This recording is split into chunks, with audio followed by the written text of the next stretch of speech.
Om. Om. Om.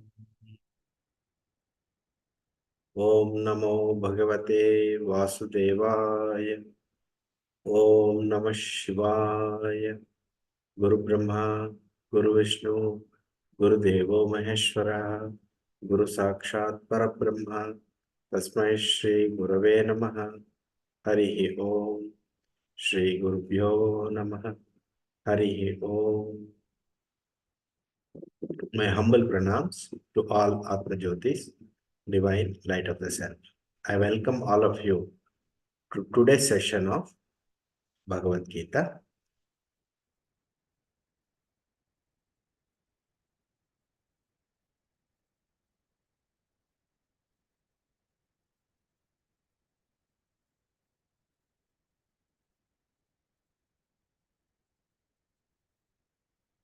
I am conducting this study hour as a means for my learning. I am not a jnani, I am not a pandita, I am not a guru. I am just a sadhaka. We are studying Bhagavad Gita. We are going to study Bhagavad Gita, Gudhartha Deepika by Sri Madhusudana Saraswati. Before we start that, I wanted to give a summary of Bhagavad Gita at a very high level. As part of that, we have seen 5 chapters. Today, we will be seeing chapter number 6.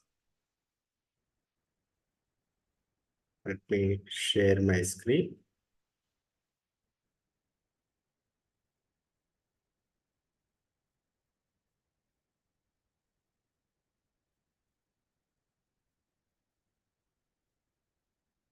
Chapter number 6 is called Atma Samyama Yoga. Atma Samyama Yoga, or also known as Dhyana Yoga. This is about meditation. This chapter is about meditation. Dhyana Yoga, meditation, is the right mental karma yoga, right way to spend your mind. See, Atma Jnana is first, there is a teaching. What is the teaching? That you are the spirit. You are not a body, mind, and intellect. First, it goes into the intellect. First, your intellect understands it. However, that is your conscious mind. See, if you see this picture here, there is a huge iceberg that is submerged below the water, and there is just a tip of the iceberg.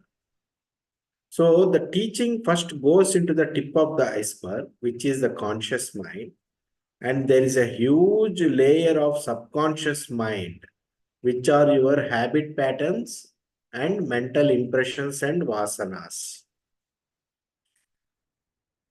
That even though you seem to understand it at this level has a lot of habit patterns, vasanas and samskaras that obstruct your understanding. Even though you know the truth, You cannot live the truth, or you cannot take the advantage of the truth because your habit patterns are coming in the way. So,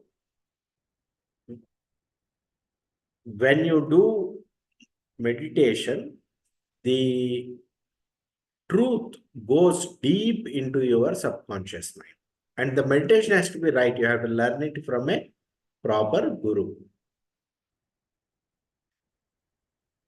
So, usually, what do we think about? We think about boy, girl, money, sports, jobs, kids, family, name, fame, etc. Instead of that, think about God and Guru. Internalize the truth or jnana. Use your mind to focus on Atma, self. There are various ways of doing karma: physical, verbal, mental, intellectual. Kaya, vacha, manasa, buddhya. In physical level, if you do karma yoga properly, how do you do? It purifies the body and heart. What you should do? Should do aradhana of God, seva, karma yoga. You should do verbal activities. You should do. It purifies body, heart, and speech. You should do japa, repetition, chanting of the holy names of God, namasmarana, remembering the names of God, kirtana, singing the glories of God, speaking truthfully, speaking pleasantly, not hurting anybody through our words. What is a mental puja we do? Mental meditation we do? Karma we do? We should do? We should do Kriya Yoga, Dhyana Yoga, meditation we should do. Instead of thinking about worldly things, we should do meditation. Think about God, self, Atma, etc.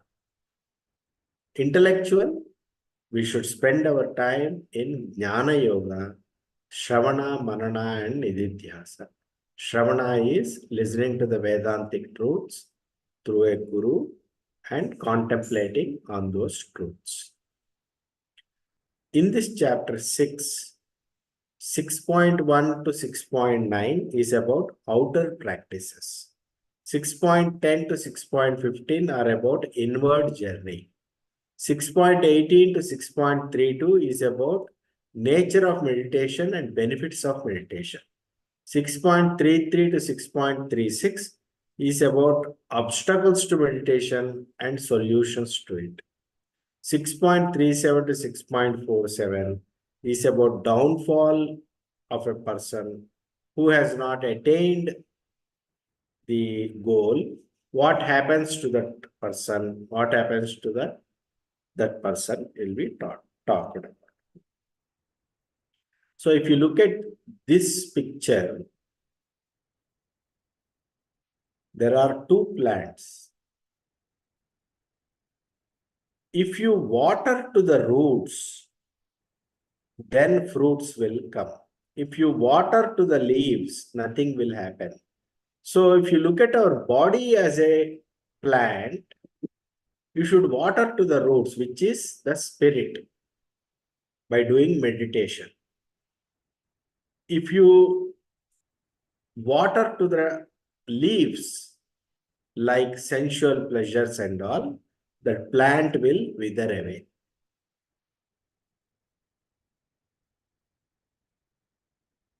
Outer practices 6.1 to 6.9. A lazy person is attached to inaction or tamas. One should do karma yoga, jnana yoga, dhyana yoga. This is for everyone, monks or householders. Convert work into worship. Lead dharmic life. A householder, a gruhastha, has to perform pancha yajna every day. Monks do jnana dana. They teach and they distribute the wisdom and knowledge. But both a monk and a householder, their center of life should be spiritual life, not worldly life. Ego is a double-edged sword. When the ego is seeking the desires outside in the world, it's an enemy. It causes hurt. The desire is not fulfilled, you get hurt. Whereas the same ego, when it is surrendered to God or Guru, and in the pursuit of spiritual pursuit, the ego will be a friend for you.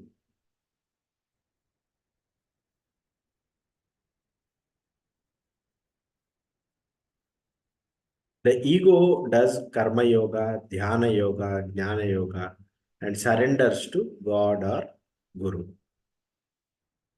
The capital self, which is Atma or God or Guru, showers grace on the purified ego. One should have moderation in food, sleep, work, and enjoyment. Nothing should be extremes. Everything should be in moderation. Work should not be too much. Sleep should not be too much. Food should not be too much. And enjoyment also should not be too much. At the same time, food should not be too less. Sleep should not be too less. Work should not be too less. Enjoyment should not be too less. Everything in moderation will help in meditation.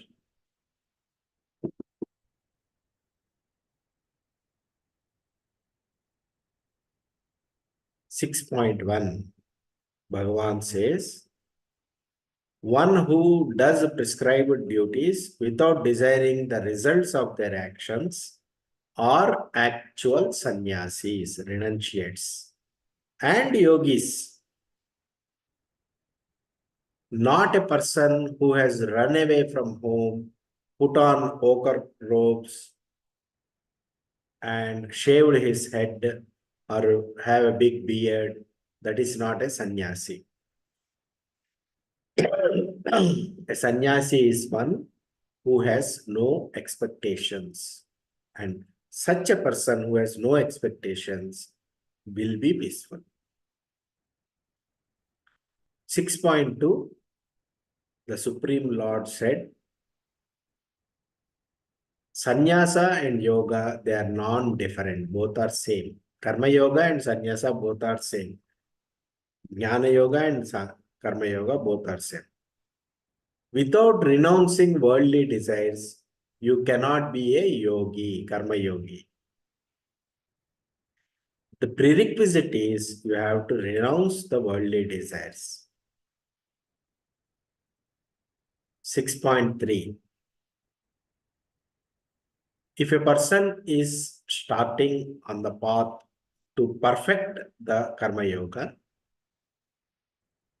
working without attachment to the fruits of the actions, without expectations, is said to be the means. A person who has perfected this art, for him, a deep meditation will take him to the next level. 6.4. A person who is not attached to sense objects or to any actions, kamya karma, such a person is considered elevated in the science of yoga, having renounced all desires for the fruits of actions. This is a repeating thought process which Krishna is repeatedly saying. Perform actions without getting attached to the results. Give up the results to God. This is a recurring thought process in Bhagavad Gita.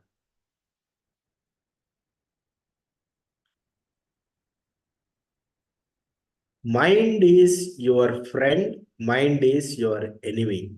Which mind is enemy, which mind is friend? With the help of mind, you should elevate yourself. Do not degrade yourself.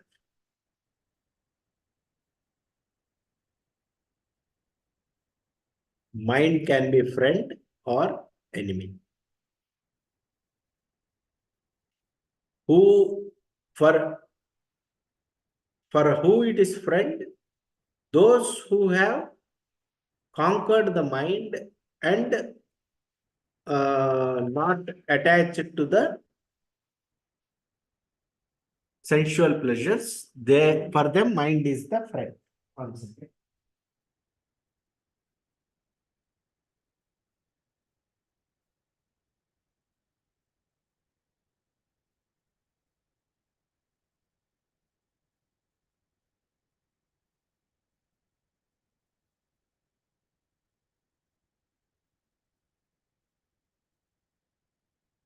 For a person who has not controlled their mind, for them mind is an enemy.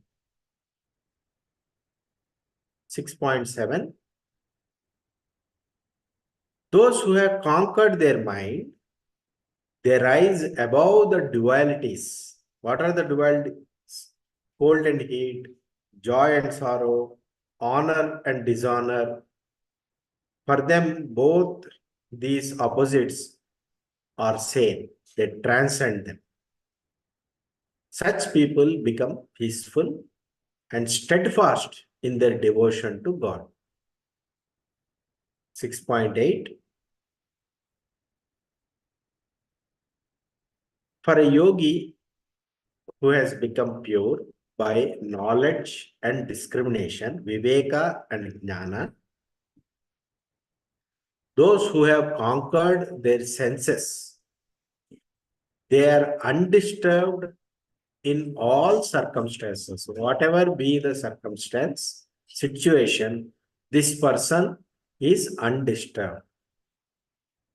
For them, a dirt or a stone or gold, all are same. They see with equal eye. Everything is matter.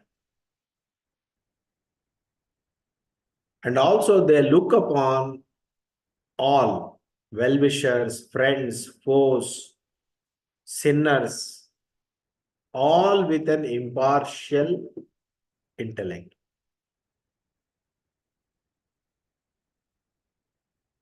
Such a person who has an equal eye is a person who is distinguished among humans. So 6.10 to 6.15, they talk about how to do meditation. Talk about a right place where you have to do meditation.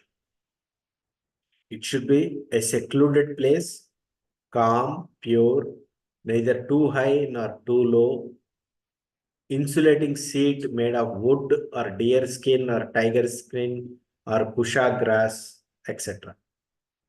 So Krishna explains how to make a seating arrangement, how to make a corner in your home, a holy place, and try to do meditation there. You don't have to go to a cave. In your home, you can have a secluded place, a place where you do meditation. You can do it sitting on a sofa.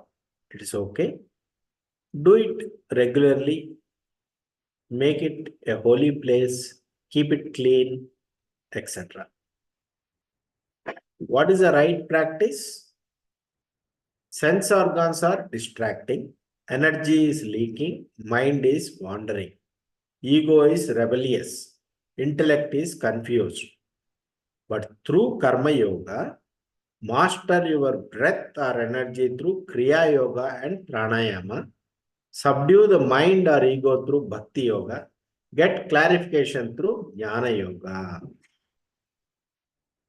So, this is what you have to do. See, when they say isolated place, Isolated place means when you close your eyes, inside your mind is the isolated place. There's nobody there, only you are there.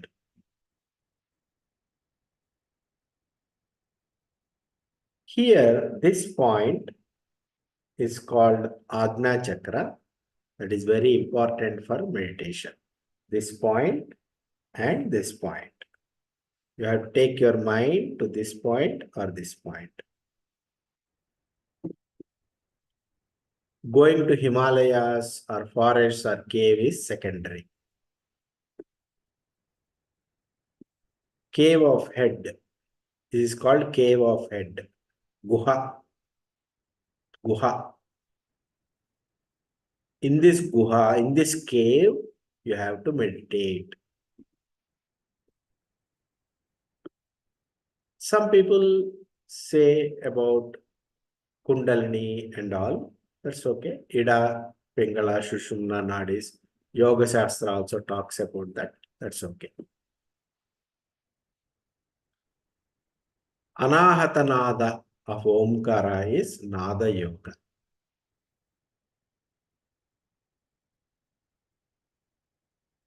A person who is focused on Anahata Nada is the real Brahmachari. There are 7 states of consciousness, broadly speaking. Don't think that these are 7 states. Don't take it literally. These are broadly classified. One is Jagrat, which is waking state. Another is Swapna, which is dream state. Third one is Sushupti, which is deep sleep state. This is for everyone, it is common. Apart from that, through meditation and all, a person reaches is called Brahmavid. Brahmavid means he, through the Guru's teaching, he knows the Brahman, that I am Brahman, Aham Brahmasmi. He comes to know. Like that, there are certain 7 states of consciousness.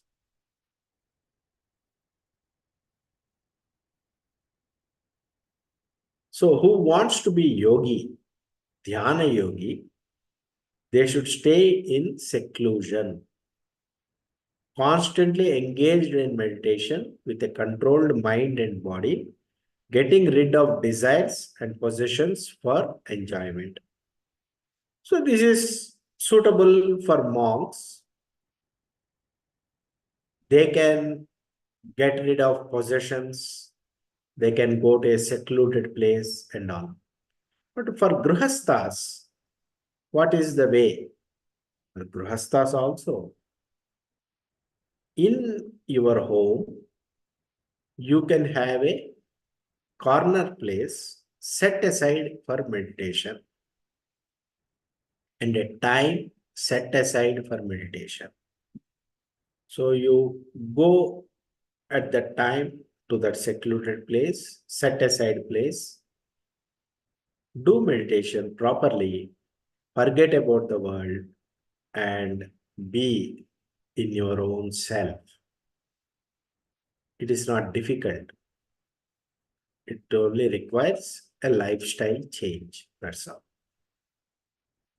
Control your mind and body and be peaceful. So how will an asana, seat, where you will sit? It should be in a sanctified place. Kusha grass, darbha can be used.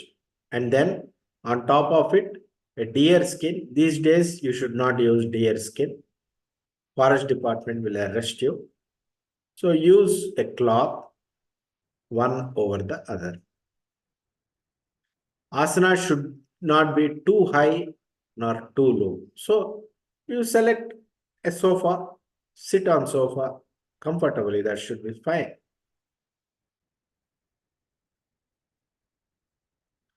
Be seated firmly on it. The yogi should strive to purify the mind with a one-pointed concentration, control all thoughts and activities, Sit erect. Don't be rigid. Sit comfortably erect. Head, neck, and shoulders straight. Gaze at the tip of the nose. Some people say tip of the nose is this. Some people say tip of the nose is this. I would say tip of the nose is this. Agna Chakra. Don't gaze in a squint. Take your mind there gently. That should be sufficient. Don't put pressure. Just gently take it there. Sit comfortably. Keep it here. That should be sufficient. Therefore, with a serene, fearless, and unwavering mind, staunch in the vow of celibacy, the vigilant yogi should meditate on me, having me alone as the supreme goal. Who is saying this? Krishna. So, this can be understood as you keep your mind here, keeping Krishna as the goal. That is, the Dvaita school will tell you that. In the Advaita school, what they say is, me means me, I am. Whenever Krishna says me, you have to say, understand that he is pointing to the self in you, the Atma in you. So keep it here, your mind focus here, and be in the I amness.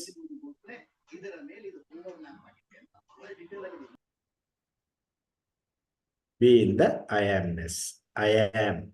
Focus on I am. Like that, constantly keeping the mind absorbed in Krishna, Krishna consciousness, the yogi attains nirvana. That means he will attain supreme peace. So he is giving some basic advice on for a yogi who will be doing meditation.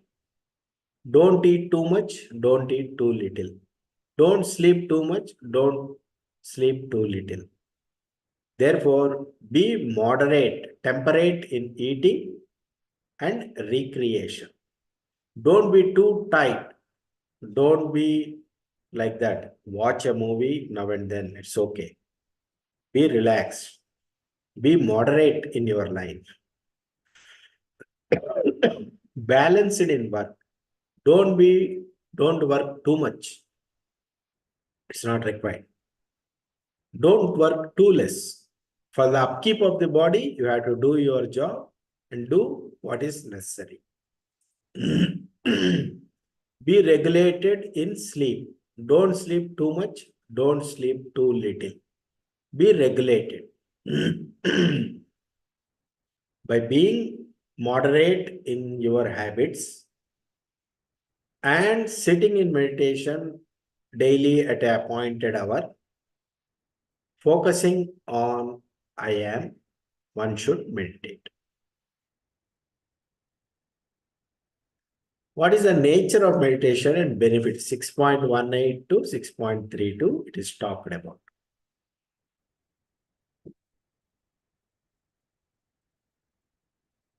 There are so many types of meditations. There is a Jada Samadhi, like not knowing anything, going into a trance. That is not a right meditation.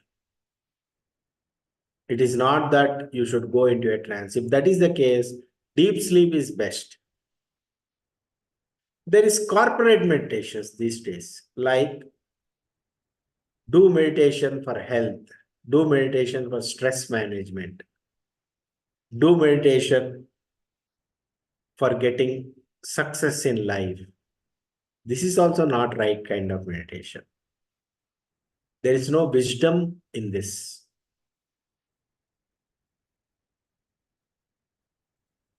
So there is a bhakta who does meditation. Bhakta meditates on God. Saguna Brahma Upasana. japa, manolaya, chitta shuddhi will happen. Yogic meditation is there. So in yoga, Patanjali yoga, you do dhyana, pranayama, kriya yoga, japa, chitta shuddhi, manolaya will happen. Samadhi, superconscious state, may happen in meditation. There is Vedantic meditation, a jnana based meditation. In a jnana based meditation, it is called a nididhyasa. In nididhyasa, one will not lose consciousness like that. They'll sit and they contemplate on the Mahavakyas and they contemplate on the jnana received from the Guru. They'll think. They will also focus on Atma Vichara. Who am I? What am I? They try to understand themselves. They try to know what is there in their mind. It is finding out what am I? Who am I? That is called Vedantic meditation. It is not about shutting down the mind. Most of the people think that mind has to be shut down and not knowing state, trance-like state. That is not right. That is not right kind of meditation. Meditation means fully awake, fully knowing everything, but right kind of thoughts, which is based on the Vedantic truths. What are the Vedantic truths? Aham Brahmasmi. Sarvam Khalvidam Brahma. Everything is God. Everything is consciousness. Consciousness is everything. I am consciousness.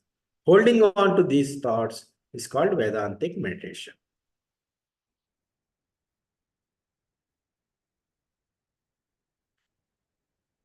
Bhagavad Gita, 18th shloka, 6th chapter.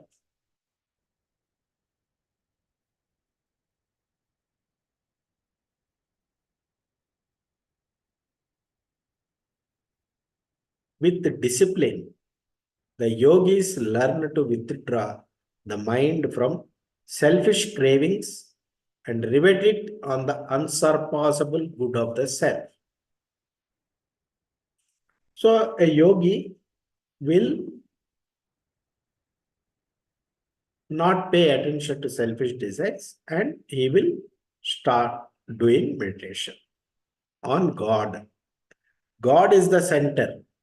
When you make God as the center in life, God or Atma, Brahman or Atma, both are same.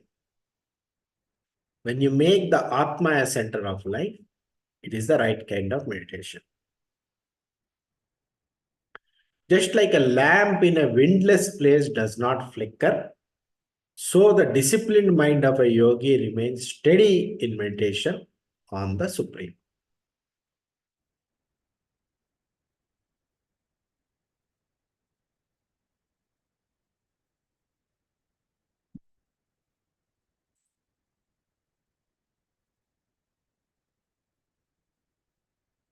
When the mind restrained from material activities becomes still by the practice of yoga, then the yogi will know the truth.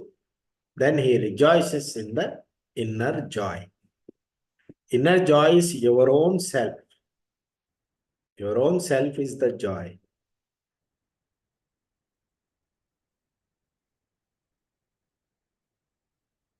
In that joyous state called samadhi, one experiences supreme, boundless, divine bliss. And one does not deviate from the eternal truth.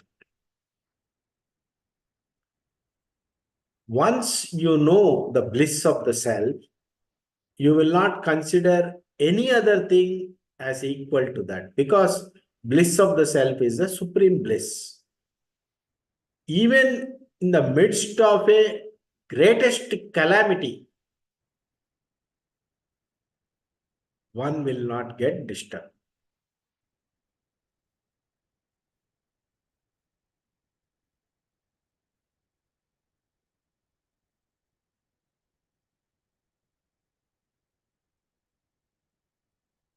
Usually, we are in union with misery.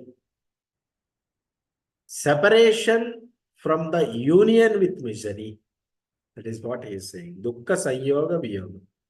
Separation from union with misery. That means separation from misery is known as yoga. This should be practiced with determination, free from pessimism.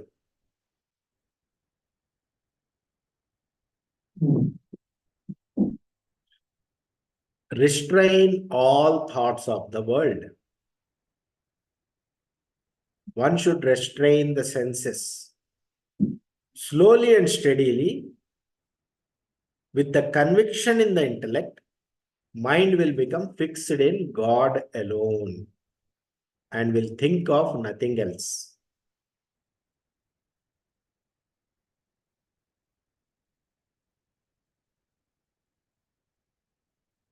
Whenever and wherever the mind becomes restless and unsteady and it moves here and there, bring it back onto the mind. Slowly bring it back onto God. Gently, when it wanders here and there, restless, bring it back onto God. This you have to do repeatedly because the mind will keep on moving here and there. As and when it moves here and there, bring it back onto God. Great transcendental happiness comes to yogi whose mind is calm, whose passions are subdued, who is without sin, and who sees everything in connection with God. Is the phala. And the yogi becomes free from material contamination. And being in constant touch with the Supreme achieves highest state of perfect happiness. This is the phala of doing meditation. Result of doing meditation. State of perfect happiness. The true yogis, uniting their consciousness with God, see with equal eye all living beings in God and God in all living beings. What a wonderful vision.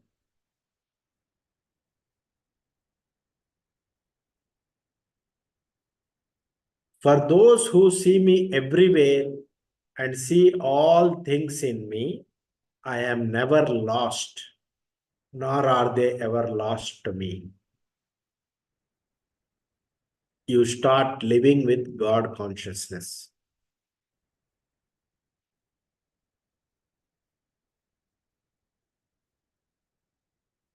Those who are established in union with Sri Krishna, Krishna consciousness, and worship Krishna as the supreme soul residing in all beings, they dwell only in Krishna, though engaged in all kinds of activities. Krishna regards them to be perfect yogis who see the true equality of all living beings and respond to the joys and sorrows of others as if they were their own. So a person should have empathy, not only empathy. There are no others. It is you only. You only is there as everyone in this universe. It is your own self.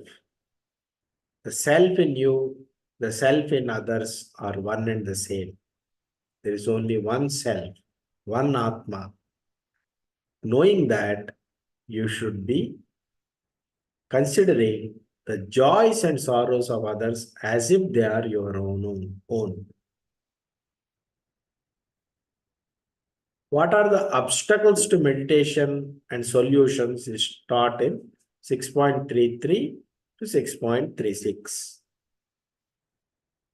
Mind is turbulent, uncontrollable like wind. strong like an elephant. But through practice and detachment, vairagya, and viveka, the obstacles can be overcome. Patience and faith are needed. So, what happens when death happens for a sadhaka? A sadhaka has started practicing, has practiced for 20 years, but he has not attained the supreme peace. He is on the path, but he died. What happens to him? He has not enjoyed the world, nor he tasted the bliss of samadhi. Does he become uh, lost to both the worlds? This is the question of Arjuna. Krishna says, don't worry. This sadhaka will go to heaven, enjoy there for a long time, and he will be reborn in a family, body and a family, which will be conducive for the continuation of the yoga.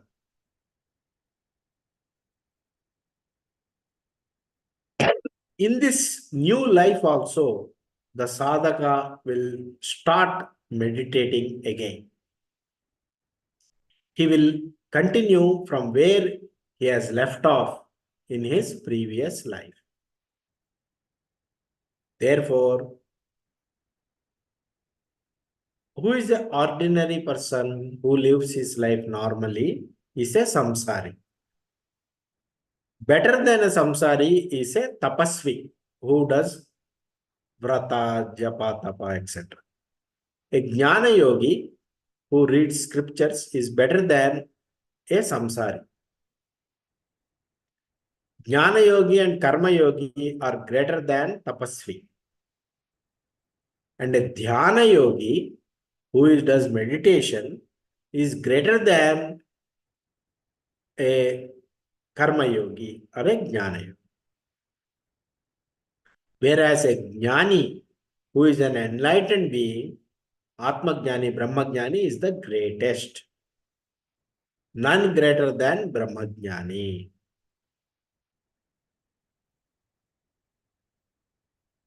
Brahma Jnani is none other than Ishvara.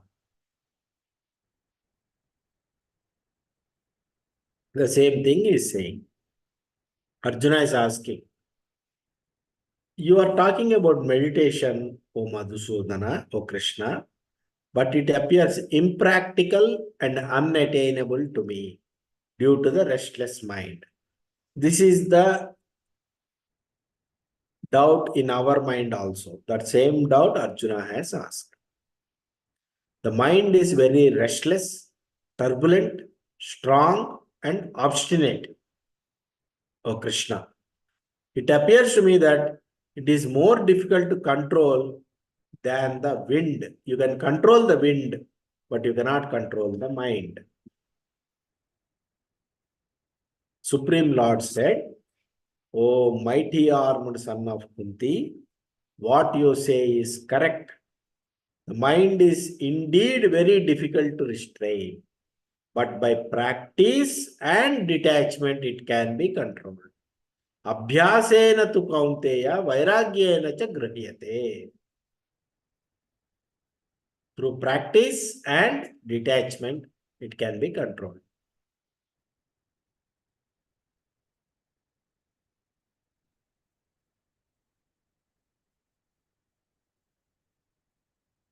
A person whose mind is unbridled, it will be difficult for that person to attain yoga. Those who have learned to control the mind, those who strive earnestly by proper means, can attain perfection in yoga. This is my opinion, Krishna says. Arjuna asks, what is the fate of the unsuccessful yogi who begins the path with faith, but who does not endeavor sufficiently due to an unsteady mind and is unable to reach the goal of yoga in this life? Does not such a person who deviates from yoga get deprived of both material and spiritual success. He is neither in this world nor he got the other world. What happens to him? Will he perish like a broken cloud with no position in either sphere? Krishna says, O Partha, one who engages on the spiritual path does not meet with destruction either in this world or the world to come. My dear friend, one who strives for God realization is never overcome by evil.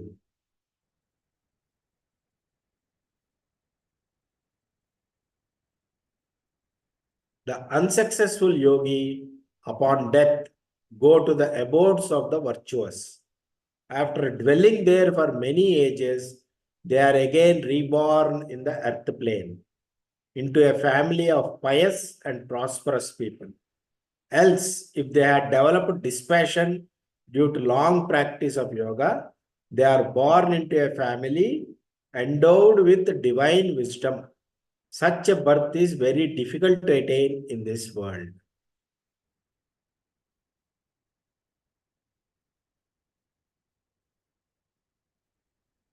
On taking such a birth, O descendant of Kurus, they reawaken the wisdom of their previous lives and strive even harder toward perfection in yoga. Indeed, they feel drawn toward God, even against their will, on the strength of their past discipline. Such seekers naturally rise above the ritualistic principles of the scriptures.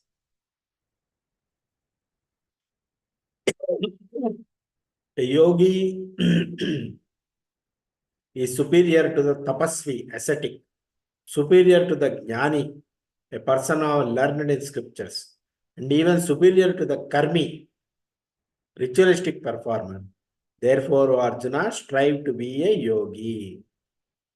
Of all yogis, those whose minds are always absorbed in me and who engage in devotion to me with great faith, them I consider to be the highest of all.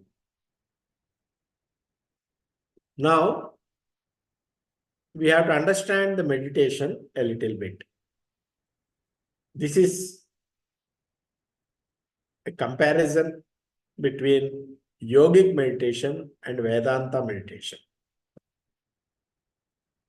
In the Ashtanga Yoga, Hatha Yoga, Kriya Yoga, there are usually 8 steps: Yama, Niyama, Asana, Pranayama, Pratyahara, Dharana, Dhyana, and Samadhi. Yama means moral code of conduct. Niyama means self-discipline. Asana means posture. Pranayama means breath control. Pratyahara means sense withdrawal. Dharana means concentration. Dhyana means meditation. Samadhi means absorption. In Vedanta or Jnana Yoga, there is only one step with 3 parts. Shravana, Manana, Nididhyasa. Shravana means listening to the truth from a teacher. Manana means contemplating on it. Nididhyasa means contemplation and meditation. In the Ashtanga Yoga or Kriya Yoga, the perspective is Dvaita or dualistic. I am different, God is different. In the case of Vedanta or Jnana Yoga, it is Advaita, non-dualistic. Myself is God. God is the self of all. That is the perspective of Vedanta. What is the thought about thought? You strive to stop thoughts through sadhana. Make mind thoughtless. Nirvikalpa Samadhi. This is in Ashtanga Yoga. In case of Vedanta, we don't try for stopping the thoughts. We try to put right thought, meaning I am Brahman. Aham Brahmasmi thought should be there. It is a Sahaja Samadhi. It's a natural state. I am holding on to the I am. not obliterating all the thoughts in the mind.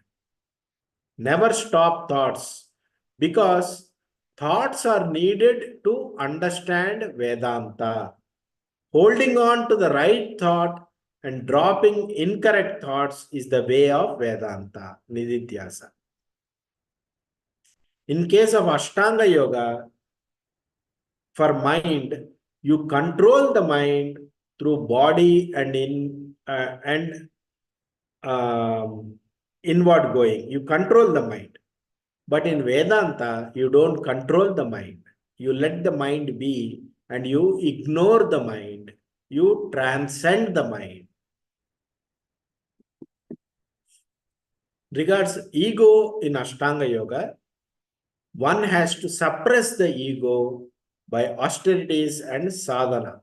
In case of Vedanta, one has to drop the ego through jnana, right knowledge. What is union in Ashtanga Yoga, in Hatha Yoga? Attain union of union means there you have a dualistic understanding that you do through dharana, dhyana, and samadhi. Here in Vedanta, you get rid of illusion of separation through jnana by attaining jnana from Sadguru. In case of Ashtanga Yoga, Nirvikalpa Samadhi is an achievement. In case of Vedanta, there is nothing to achieve. There is nothing new to achieve.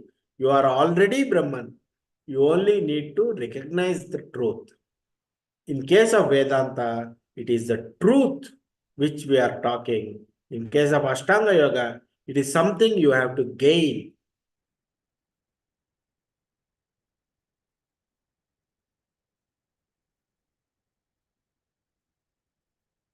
In the traditional Advaitic Vedanta, they do not see Ashtanga Yoga as a prerequisite. They say if you do Ashtanga Yoga, Dharana, Dhyana, Samadhi, it is good. It's okay. But it is not necessary. They stress on Dhyana, wisdom.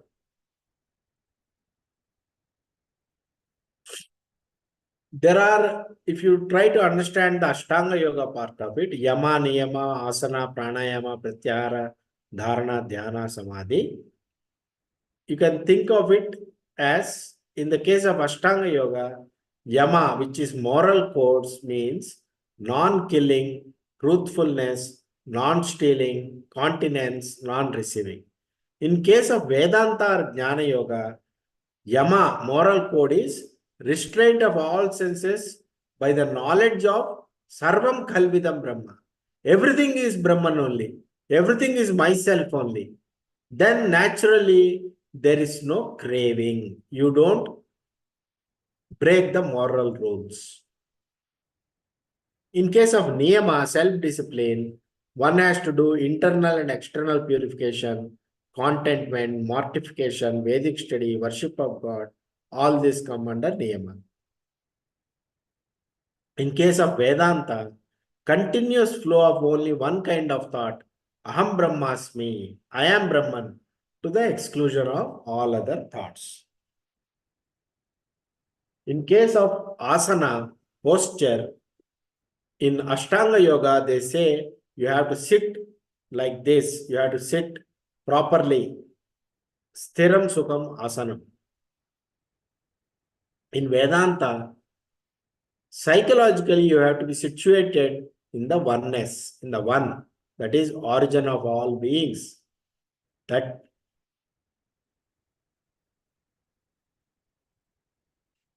psychologically situated in the one origin, in God consciousness, that is the asana that we are talking about. If you take pranayama, breath control, in case of Ashtanga Yoga, you control your breath by doing various breath practices.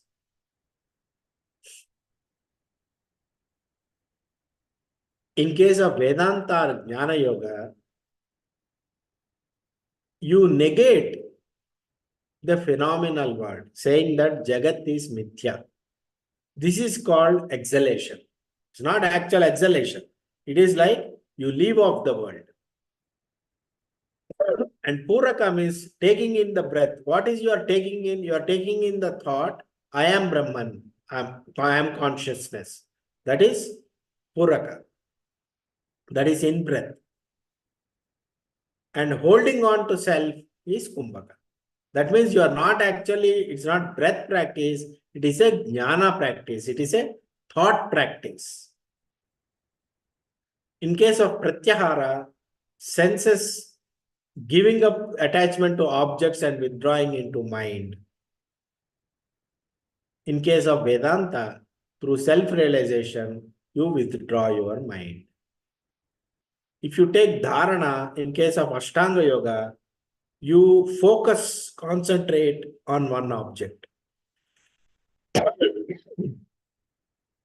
In case of Vedanta, wherever the mind goes, that object is Brahman only. With that thought, you become one-pointed. In case of dhyana, meditation, an unbroken flow of thought on one object. In case of Vedanta, holding on to the thought, I am Brahman, is dhyana. What is samadhi? In case of Ashtanga Yoga, complete suspension of thoughts, cessation of thoughts is called samadhi in Ashtanga Yoga. In case of Vedanta, ignoring the thoughts and staying, being as Brahman, Atma, is the Sahaja Samadhi in case of Vedanta. With this, chapter 7 comes to chapter 6 comes to end.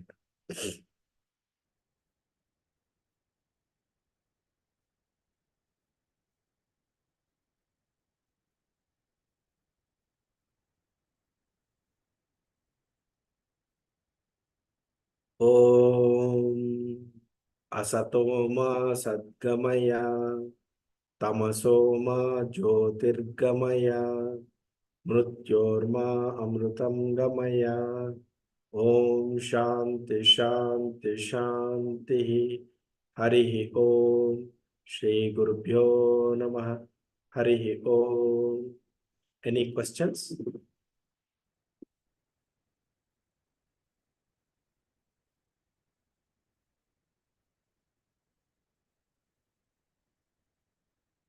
Any observations?